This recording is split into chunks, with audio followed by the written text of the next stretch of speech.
인한 진노와 복, 이러한 제목으로 잠깐 말씀을 나누겠습니다. 여러분, 신앙이 뭐라고 생각하십니까? 신앙은 나를 버리고 주를 따르는 것입니다. 믿음 생활이 무엇입니까?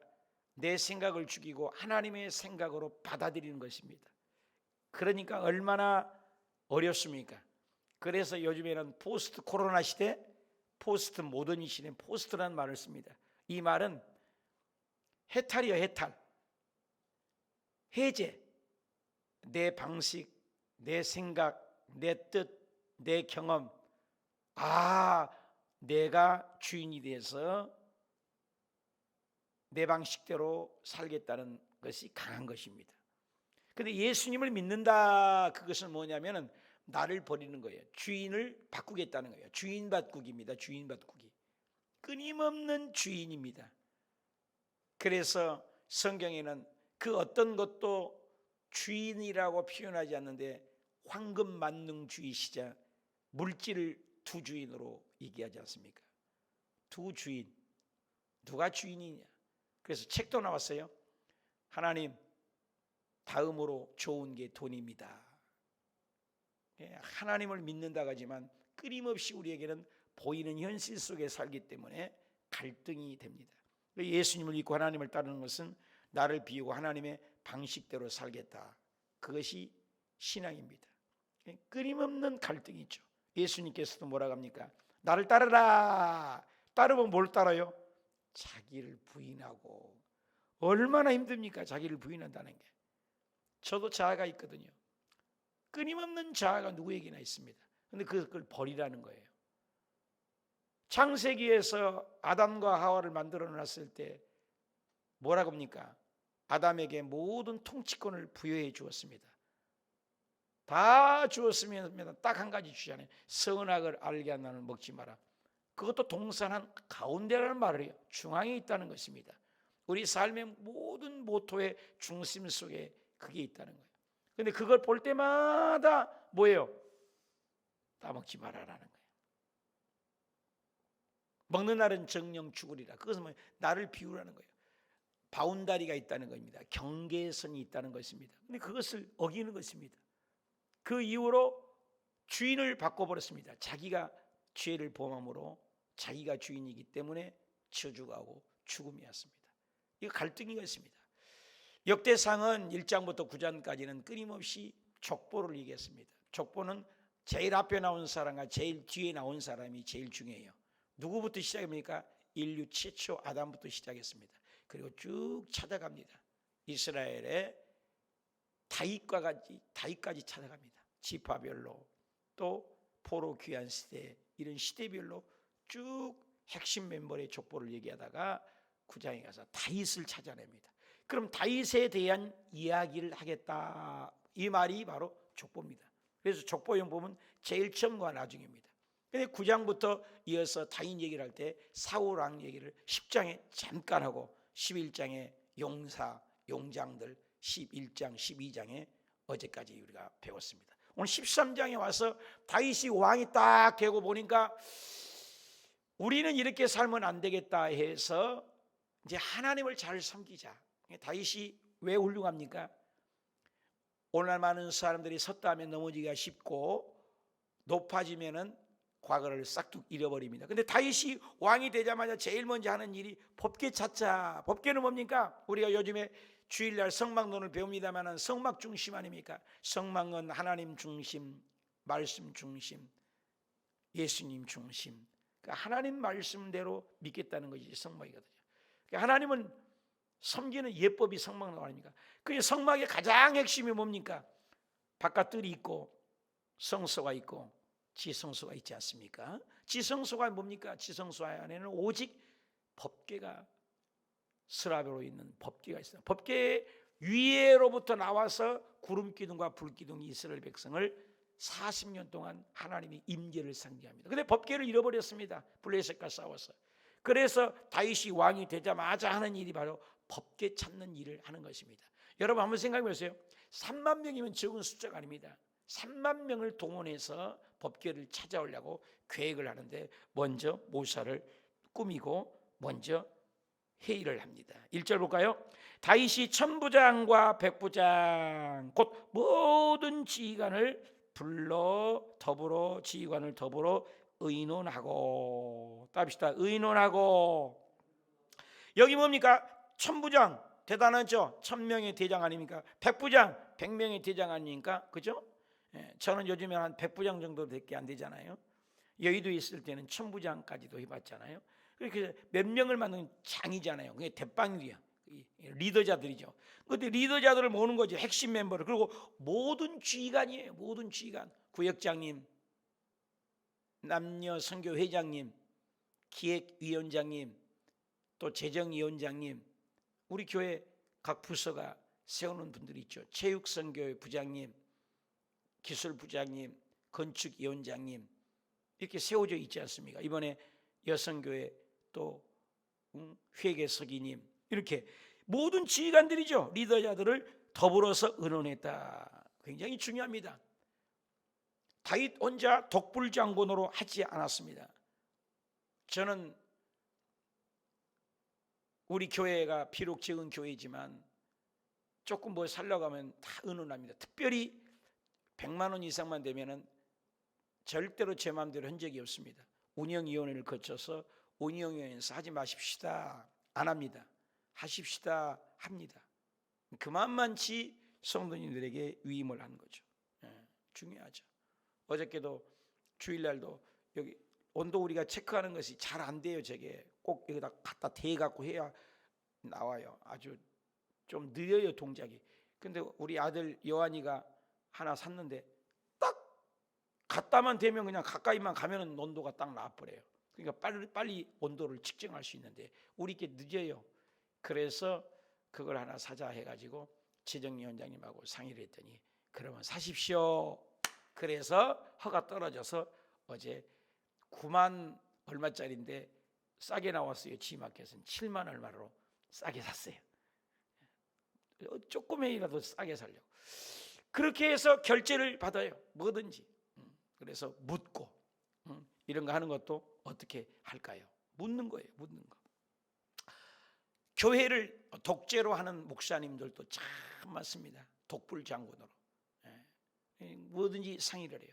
이번 토요일 날도 기획위원회에다가 내가 위임을 시켰어요. 교회 예배 분과나 또 크리스마스 추리나 크리스마스 행사도 성도님들이 운영을 해서 경영을 해보십시오. 주의 정도로 말씀을 전하는데 전무하도록 하고, 교회 행사하는 것, 물건 사는 것, 교회 건축하는 것 성도님들이 상의하십시오. 부흥일하는 것, 식사하는 것 성도님들이 상의하십시오. 그것은 목사님 바로 밑에서 기획위원회에서 하십시오. 그리고 주의 종 채용을 하는 것도 내 마음에도 들어야 되겠지만 여러분에게도 선을 보여서 여러분들에게도 마음에 들면 합격을 시켜서 그렇게 하도록 하십시다.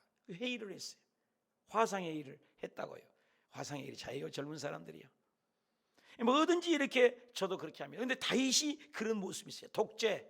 그때 당시에는요, 이거 상상도 못해요. 다윗이 하는 거예요. 안 해? 안 해. 왕권이라는 건 대단한 시절을 알아야 됩니다. 지금 같은 경우 아닙니다. 지금 뭐 대통령 뭐 하지만은 지금 대통령하고는 잽이 안 됩니다. 그때 당시는 군주입니다. 독재입니다. 말이면 끝납니다. 고대 사회를 생각을 해야 합니다. 얼마든지 독재 정치가 가능한 시절이 바로 그때입니다. 그런데도 백부장, 천부장, 지휘관 오십시오. 회의하십시다. 아집을 내세우지 않고 이해타산에 하지 아니하고 서로 존중히 여겼습니다. 아주 참 귀한 말이죠. 그러면서 사무엘상 18장에 보면은 사울이 그를 자기 곁에 떠나고 그를 천부장으로 삼음에 그가 백성 앞에 추려면 사울은 대단했어요. 하나님, 사울이 버림받는 것은 자기 마음대로 한 거잖아요. 2절 볼까요? 다윗이 이스라엘 온 회중에게 이르되, 모여서 회의를 하고, 만일 너희에게 좋게 여기고 또 우리 하나님 여호와께 말미암았으면 우리가 이스라엘 온 땅에 남아있는 우리 형제와 처원에 딸린 성읍에 사는 제사장, 답시다, 제사장, 다음에 레위 사람. 자, 모든 예배는 제사장과 레위인이 앞장섰습니다. 그런데 그 사람들에게 전령을 보내 그들을 우리에게 또 모이게 하고, 그러니까 전부장 백부장이면서 의논을 하고 회중에 모이고 또 제사장 레위 직분자들 모입니다. 우리 교회도 요즘에 좀 안 했습니다. 6개월 하면서 재정 보고를 집사님들 이상 된 사람들에게는 보고를 하지 않습니까? 보고를 해야죠. 그래서 이렇게 전령을 보내요. 제사장 레위 사람을 보내어서 모여라. 모여야 돼. 모여. 지금 못 모이는 세상이 되어서 참 안타깝습니다만은 하나님 말씀 모여야죠. 3절 우리가 우리 하나님의 궤로 우리에게로 옮겨오자. 궤의 문제입니다. 하나님을 잘 섬기도록 하겠다는 예배가 회복되자, 공동체가 회복되자, 말씀 중심이 되자. 요즘에 성경들 여러분 다 나눠드렸죠. 말씀대로 살아보자. 그래서 여러분 카톡방에 보셨지만 줄 긋는 것을 제가 모범으로 보여주었어요. 그걸 그렇게 그 줄을 그었네. 색연필을 제가 칠겠습니다. 여러분 아무 색연필을 쓰지 마십시오. 일반 형광펜이나 일반 싸구려 쓰면은요 전부 뒤에 번져갖고 종이가 얇아가지고요 범벅이 됩니다. 줄을 이것이 어디고 어디야 이거야 저거야 나중에는 읽을 때 헷갈립니다. 근데 제가 드리는 고체 형광펜을 시켰습니다. 그러면 그걸 주일날 나눠드리면 그걸로 색칠하면 뒤에 번짐이 훨씬 없습니다. 무슨 말씀인지 아죠? 절대로 색연필 함부로 쓰지 마시기 바랍니다. 이렇게 해서 말씀으로 가까이 가려고 의논을 하고 참 좋죠. 우리가 궤에게 묻지 아니하고 우리가 궤 앞에서 묻지 아니하였느니라. 궤 앞에서 묻지 않은 건 뭐예요? 사울이 하나님에게 묻지 아니하여서 전쟁터에 죽었는데 우리는 그렇게 하지 말자. 큰 교훈을 삼는 이 지혜로움을 볼 수가 있습니다. 여기 보니까 우리가 모여서 우리의 형제에게 우리 애가 모이게 하고 우리 하나님의 궤를 우리가 궤에게 묻지 아니하고 우리라는 말을 많이 씁니다. 공동체죠. 굉장히 이 다윗이 공동체적인 얘기를 합니다. 이 앞장에 10장에 가서 보면 10장 14절에는 사울은 여호와께 묻지 아니하여서 여호와께서 사울을 죽임으로 그 나라를 이새의 아들 다윗에게 넘겨 주었더라. 여러분 하나님께 묻지 않으니까 그 나라를 옮겨버렸다는 것입니다. 오늘 저와 여러분이 사업에 실패하고 아들 딸들이 잘 안되고 암사건이 오고 환난과 고난과 가난이 찾아오는 것은 간단해요. 하나님께 묻지 아니었습니다. 창세기부터 인간을 만들자마자 제일 먼저 사람을 만들자 제일 먼저 하는 말은 하나님께서 그들에게 복을 주시고 대단한 말입니다. 요한계시록에 가서도 모든 백성 모든 종족에게 하나님이 복을 주시고 아브라함을 선택해서 제일 먼저 하는 사람이 아브라함을 통하여 너를 통하여 모든 민족이 복을 받으리라. 계속 복을 얘기합니다. 하나님은 복 주신 하나님이지 저주하는 하나님이 아닌 것입니다. 코로나로 다 죽여버려라 죽이겠다 그런 하나님이 아닌 것입니다. 하나님은 어찌하든지 우리 인생에게 복 주는 좋으신 하나님을 믿으시면 하면 이번 다니엘 기도 기간에 우리가 배워야 할 가장 귀한 레슨 학습이 무엇입니까? 하나님은 그들이 환난과 고난이 와도 끝끝내 하나님은 선하시다. 이해할 수 없는 욥과 같은 고난이 와도 하나님은 선하시다. 믿으시면 하면 우리가 이해할 수 없고 깜깜하고 칠흑같이 어둡고 볼 수도 없고 알 수도 없는 환난이 와도 수수께 같은 문제가 다 와도 하나님은 선하시다. 심지어는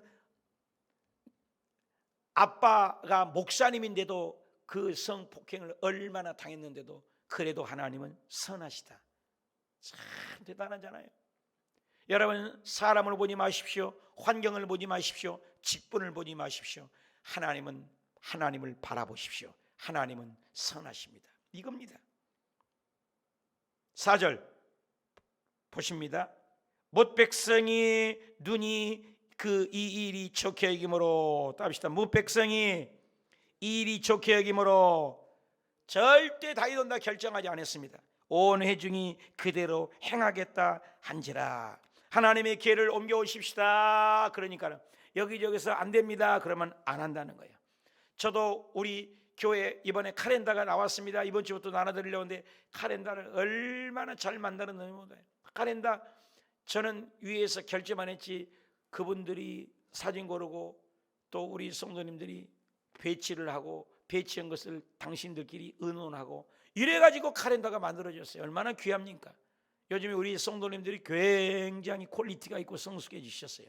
절대로 혼자 하지 않아요. 상의를 해요. 이거 주일날도 크리스마스 주일이라는데 여성계에서 모여갖고 어떻게 하자 해서 당신들이 세웠다는 거예요. 얼마나 귀합니까? 나는 우리 교회 성도님들이 굉장히 자부심과 자긍심과 자랑을 합니다. 왜? 굉장히 성도님들이 잘하셔요. 시켜만 두면은 착착해요. 주일날도 보십시오. 어찌든지 제 혼자 하지 아니하고 예배 분과위원회에서 정하고 그분들이 이 교회를 함께 사회도 보시고 대표기도 하시고 헌금기도도 하시고 순서를 다 맡아서 할 수 있도록. 조그마한 교회니까 더 하죠. 대형 교회에 가면은 평신도가 뭐 사회를 보고 뭐 합니까? 전부 장로님이나 아니면 주의 종이 사회 보거나 이러잖아요. 근데 우리 교회는 그렇게 할 수가 없어요. 성도님들이 평신도 사역을 하는 교회를 저는 꿈꾸기 때문에 평신도 리더자들이 교회를 이끌어 나가기를 원하고 또 저는 그게 맞다고 생각을 합니다. 교회 성도님들이 여기저기에서 이끌어 나가고 서로 합의하고 회의하고 그래서 해나가는 거예요. 목사님은 뭐하냐? 말씀과 기도만 하도록 놔둘라 이거예요. 말씀 전하고 기도하고 그리고 성도님들이 뭐 고장난 것 수리하는 것 뭐 하는 것 성도님들이 참 왜 초대교회 모형으로 돌아가죠. 초대교회는 간단해요. 뭐 주의 종이 뭐 상담하다가 뭐다가 지쳐 나다 떨어져 가지고는 7 집사님이 세웠는데 집사님이 참 돈 관리, 물질 관리, 교회 관리, 행정 관리, 기획 관리를 다 하셨어요. 집사님들이. 오늘 집사님들이 그렇게 하셔야 돼요. 그게 아름다운 교회. 그런데도 교회가 풍파가 없었습니다. 우리 교회가 그런 교회가 되길 예수님의 이름으로 축복합니다. 말씀을 알아야 돼요. 그래서 이 일을 뭇백성들이 그러면 그렇게 하십시다 좋게 여겼습니다. 온 마음, 온 일, 온 성령이 이렇게 좋게 여겨서 그러면 데려오십시다. 가장 중요한 일. 여러분 바쁜 일을 먼저 합니까? 중요한 일을 먼저 합니까? 바쁜 일과 중요한 일이 있다네요. 시급한 일이 있고 중요한 일이 있어요. 바쁘다고 그것이 좋은 일이 아니에요. 중요한 일이 있습니다. 다윗이 지금 여러 가지 할 일도 있으면 중요한 일은 하나님의 기회를 옮겨줘. 아주 중요한 일이죠. 하나님께 묻는 것이죠. 그래서 시급한 일을 나는 먼저 하는가 중요한 일을 먼저 하는가. 아침에 일어나서 아무리 바빠도 다른 일을 해야 할 일이고 직장 출근 준비하지만 말씀을 먼저 먹겠습니다. 그래서 새벽 예배 나오시고 집에서라도 나는 온라인으로 지금 2단계가 격상돼도 상관없습니다. 교회가 뭐 20% 모이라 우리 교회는 여지없이 괜찮아요. 20%니까 뭐 20여 명밖에 안 나오시니까 1부, 2부, 3부 나눠서도 충분히 가능해요. 그런데 또 2단계라고 교회를 안 나오셔요. 여러분 제발 연락하거나 아프거나 그러면 집에 계시고 그렇지 않으면 웬만하면 거리 두기도 우리 교회 되니까 20여 명 예배 드리는데 그마저 안 나오면 어떡합니까? 앞으로 이걸로 하나님의 테스팅 하는데 교회에 핍박을 한다면 얼마나 믿을 것 같습니까? 이겨야 합니다. 견뎌야 합니다. 몸이 아프면 쉴지라도 웬만하면 모여서 하나님 중심으로 믿으시고 중요한 일, 시급한 일보다도 중요한 일, 하나님을 예비한 일을 먼저 하셔서 하나님께 칭찬받는 우리 교훈인들이 되시길 축복합니다. 5절 이에 다윗이 애굽의 시올 시내에서부터 하맛 어기까지 온 이스라엘 불러 모으고 기란 여름에서 하나님의 기회를 답시다. 하나님의 기회를 메어오고자 할세. 답시다. 하나님의 기회를 메어오고자 할세. 다시 한번 하나님의 기회를 메어오고자 할세. 굉장히 중요한 단어 줄을 그어 주십시오.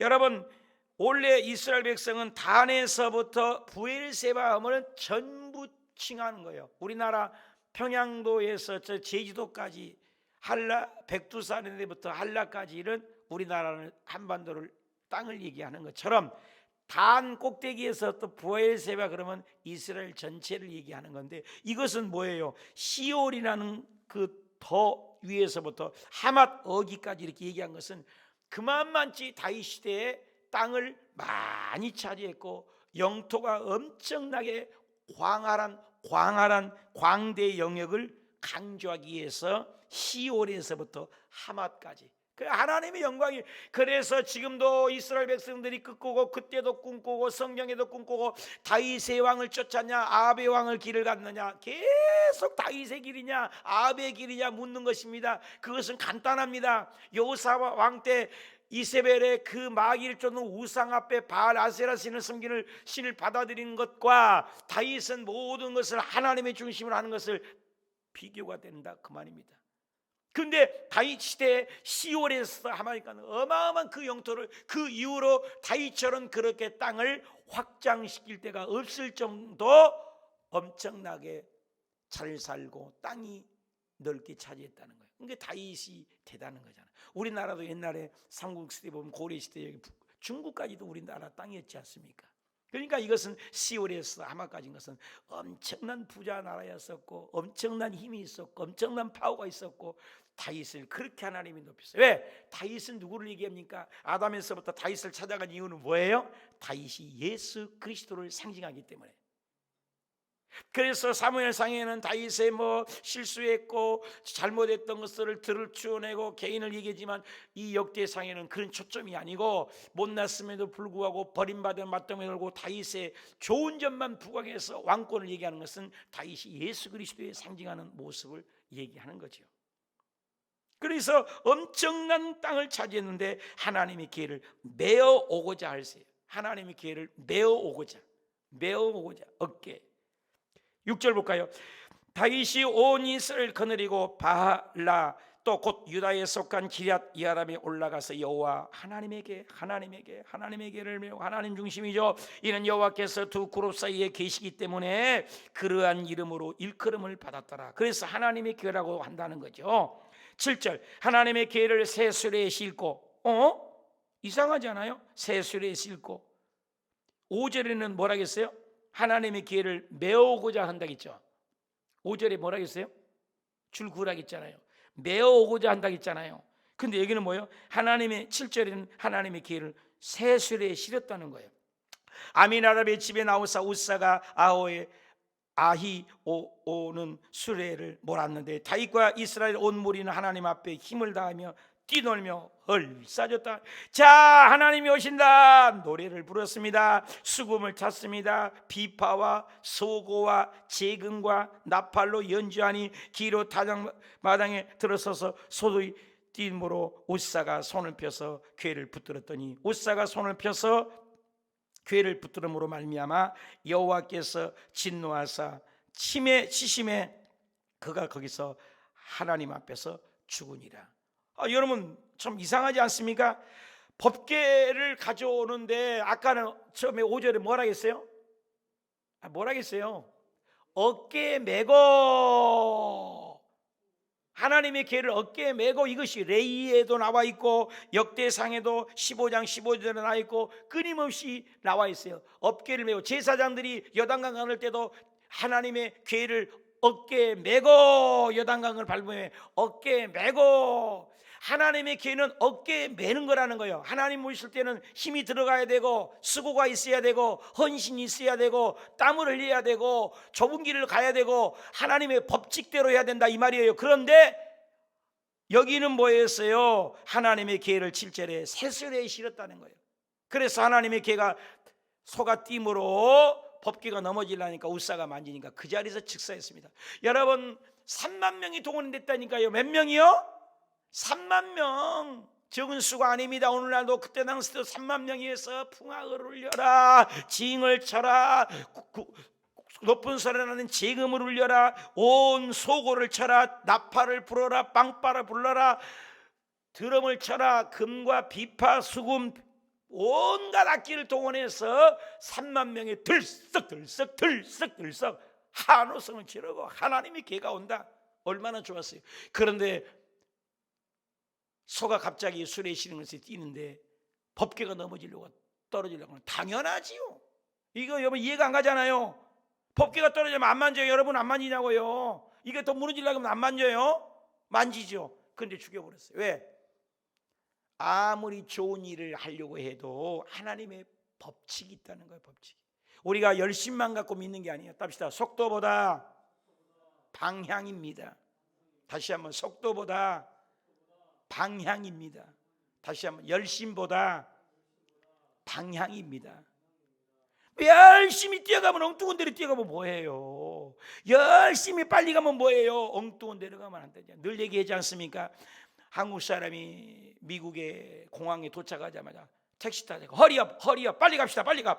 한국 사람은요, 베트남에 제가 있을 때도요, 한국 사람 보면 빨리 오세요. 빨리. 한국 빨리는 전 세계가 다 알아요. 그래서 공항에 내려가고 빨리 갑시다. 빨리 허리업 해서 차를 막 타고 가는데 한참 가다가 이제 다 왔나 집에 이렇게 보는데 뭐 엉뚱한 데로 가더라는 거예요. 그래서 기사님께 여보시오, 어디로 가요? 어디로 가? 지금 당신이 빨리만 가자겠지 목적지는 얘기하지 않았으니까 무조건 달려가고 있어. 엉뚱한 데로 간다는 거. 오늘 우리의 신앙이 그럴 수 있다는 것입니다. 교회 앞에서 열심만 해. 근데 방향이 없습니다. 자기 방식대로, 자기 경험대로, 내 생각대로, 내 경험대로. 그것이 아닙니다. 예수님을 믿는 것은 성경을 우리가 읽자고 하는 것이 왜 그럽니까? 우리가 성경을 통독하지 않은 것이 왜 그럽니까? 말씀대로 믿는다는 거예요. 여러분 창세기에 보십시오. 하늘에 있는 것도 하나님의 말씀대로, 각 짐승들도 각 종류의 말씀대로, 해와 달과 별도 말씀대로, 사람도 하나님의 말씀대로, 모든 게 말씀대로예요. 근데 인간이 하나님의 말씀을 거역하는 순간 저주가 오고 가난이 오고 질병이 오고 극기하는 죽음이 오지 않았습니까? 그래서 성경으로 돌아가야 돼요. 오늘날 성경의 권위가 땅바닥에 떨어졌습니다. 말씀의 권위를 인정하지 않습니다. 너무너무 어려운 시대에 삽니다. 그러나 우리 예수 믿는 사람일수록 말씀으로 돌아가십시다. 말씀대로 믿읍시다. 말씀으로 구원받습니다. 여기는 말씀대로 믿지 않았어요. 교회를 맬 때는 수고가 있어야 돼요. 땀이 있어야 돼요. 고생을 해야 돼요. 좁은 길이에요. 어려움이 있어요. 어깨 매는 게 얼마나 아파요. 그런데 편리함을 추구했습니다. 술에 싫었습니다. 편하게 믿으려고 합니다. 오늘날 예수 믿으면서 야, 나 옛날에 다 그렇게 했어. 그렇게 수고하냐. 편리함만을 믿으려고 합니다. 아닙니다. 수고가 있어야 합니다. 헌신이 있어야 합니다. 그렇게 장치 분위기가 순식간에 웃사가 죽음으로 야단이 났습니다. 철저한 준비, 철저한 회중, 철저한 적극 동참을 했어도 하나님의 말씀대로 잘 풀린 것 같았지만 진짜 문제가 발생했습니다. 율법대로 말씀대로 산다고 했지만 방향이 잘못되면 어려움을 당할 수 있다는 것입니다. 11절 여호와께서 웃사의 몸을 찢으셨으므로 다윗이 노하여 그곳에 베레스 웃사라 부르니 그 이름을 오늘까지 듣더라. 참 기가 막히죠. 잔치 분위기는 일순간에 장례식장으로 바뀌어지고 말았습니다. 하나님 말씀대로 믿어야 된다는 거예요. 굉장히 좋은 교훈이 큽니다. 오늘날 많은 사람이 자기 방식대로 믿습니다. 내가 하나님은 말씀대로 믿기를 원해요. 그래서 말씀 붙들고 기도하기로 해요. 이번에 다니엘 기도에도 말씀을 갖고 그들이 기도하지 않아요. 말씀. 출애굽기 25장 13절에도 조각을 채어서 만들어 언약궤를 꿰어 고리에 꿰어서 궤를 매게 하고, 역대상에도 15장 15절에도 언약궤를 어깨에 매고, 어깨에 매는 거예요. 하나님의 궤는 수고가, 예수 믿는 건 수고가 있습니다. 경건에 이르고자 하는 자는 수고가 인내가 있어야 되는 거예요. 예수 믿는 것은 편리함이 아니에요. 고생이 있어요.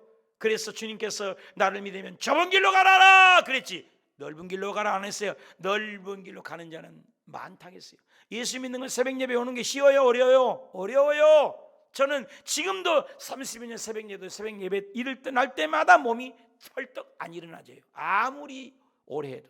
왜? 새벽 3시 반에 일어나려고 해봐요. 어쩔 때는 12시에 자고 1시에 자는데 몸이 안 깨진단 말이에요. 근데 이 일을 해야 돼요. 목사니까 해야 돼요. 우리 강성호 전사님이 새벽 운전 잘해주셨는데, 강성호 전사님 이제 12월에 가시면 누가 해? 주혜종이 안 오면 내가 또 운전해야지. 이거요. 이거 가는 길이에요. 주혜종이 오시면 좋지만 안 오면 어떡해요? 내 마음대로 안 되는 거예요. 수고가 있어야 돼요. 고생을 해야 돼요. 여러분들 새벽 예배 오시기 힘드시잖아요. 저도 새벽에 일어나기도 힘들어요. 그런데 이 길이 주님이 가신 길이에요. 좁은 길 가라겠어요. 법궤를 편리하게 믿으려고 하는 사람이 오늘 얼마나 많은지 몰라요. 주일만 와서 구경꾼도 많습니다. 그냥 왔다가 가는 사람이에요. 그런데 예수 믿는 거 어려움이 있다는 거예요. 어깨에 매라는 거예요. 어깨에 매는 거예요. 어깨에 매는 건 수고가 있어요. 어깨에 매는 것은 노력을 해야 돼요. 어깨에 매는 건 편리함이 아니에요. 방식대로 믿는 거예요. 내 생각을 버리라는 거예요. 그런데 수레에 실려서 편하게 믿으려고 합니다. 아무리 목적이 좋아도, 법궤에 옮기려고 하는 목적이 좋아도 수단이 잘못되면 안 됩니다. 목적도 좋고 수단도 좋아야 합니다. 나는 예수 믿을 때 잘 풀린다고 해서 좋다고 갑니까? 하나님을 잊어버리지는 않습니까? 내 방식대로 주를 섬기고 있지는 않습니까? 나는 하나님의 방식대로 궤를 메고 수고와 땀 흘리며 믿습니까? 편리함만을 추구합니까? 좁은 길 가기를 좋아하십니까? 넓은 길 가기 좋아하십니까? 12절, 그날에 다윗이 하나님을 두려워했습니다. 법궤를 모시고 가려는 건 그렇게 큰 꿈이 있었지만 방식대로 믿지 않았어요. 내가 어떻게 해서 하나님의 궤를 내 곳으로 오게 할고, 이제 깨달은 거예요. 자기 편리함을 해서 다윗이 궤를 옮겨 자기 있는 다윗성으로 메어 드리지 못하고 그 대신 가드 사람 오베데돔의 집으로 메어갔습니다. 얼마나 두려웠겠어요. 하나님의 궤가 오베데돔의 집에 그의 가족과 함께 석 달이 있으니라. 여호와께서 오베데돔의 집과 그 모든 소유는 복을 내리셨더라. 따릅시다. 복을 내리셨더라.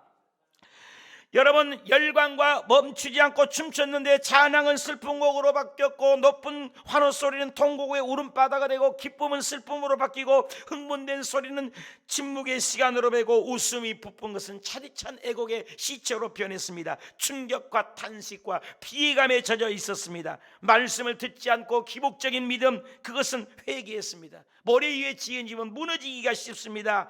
그래서 그들은 결국 어떻게 했습니까? 법궤를 모시오지 못했습니다. 그러나 오베데돔의 집에 갔더니 오베데돔의 집은 불과 3개월인데도 성경은 얘기합니다. 그 집에 복을 받았더라. 억지로 모셨을 거예요. 오베데돔도 어쩔 수 없이 모셨을 수 있을 거예요. 구레네 시몬이 억지로라도 십자가 질 때 구레네 시몬이 인정받지 않습니까? 오늘도 우리가 하나님의 말씀대로 어쩔 수 없이 억지로라도 어떻게 이 말씀을 읽고 억지로라도 당할 때가 있어요. 억지로라도 주의 종이 심부름을 시키고 또 이 일을 시키고 굳은 일을 시킬 수 있습니다. 그런데 억지라도 하나님의 일을 하게 되면 하나님이 복을 주실 수도 있다는 거예요. 할렐루야. 새벽 예배 열심히 하십시다. 냄새나고 힘들어도 굳은 일, 식당 일, 또 청소하는 일, 힘든 일일 수 있습니다. 그러나 힘든 일이어도 위험한 일, 더럽고 엉뚱한 일을 안 하라고 3D 현상이 있습니다만 그런 일을 하고 나면 또 보람이 있지 않아요? 이건 억지로 오베데돔에 맡긴 거예요. 다른 사람 다 싫어하잖아요. 그런데 하나님이 오베데돔의 집에는 복을 받았고, 법칙대로 믿지 않는 다윗과 그 우스야는 엄청난 어려움을 당했습니다. 사랑하는 여러분, 오늘 똑같습니다. 어떤 일은 저주가 올 수 있지만 예수님이 곧 재림하시면 세상 사람들, 예수 믿지 않는 사람은 저주가 오지만 우리 예수 믿는 사람은 축복이 될 수 있습니다. 저와 여러분이 오늘 말씀대로 믿고 어깨에 매일지라도 힘들지라도 하나님 고생하더라도 말씀대로 믿고, 또 억지로라도 하나님 일에 동참을 시킬 때, 주의 종이 시킬 때 그 억지라도 구레네 시몬이라도 오베데돔처럼 해서 복을 받는, 진노가 떠나가는 그런 복된 인생이 되시길 예수님 이름으로 축원합니다.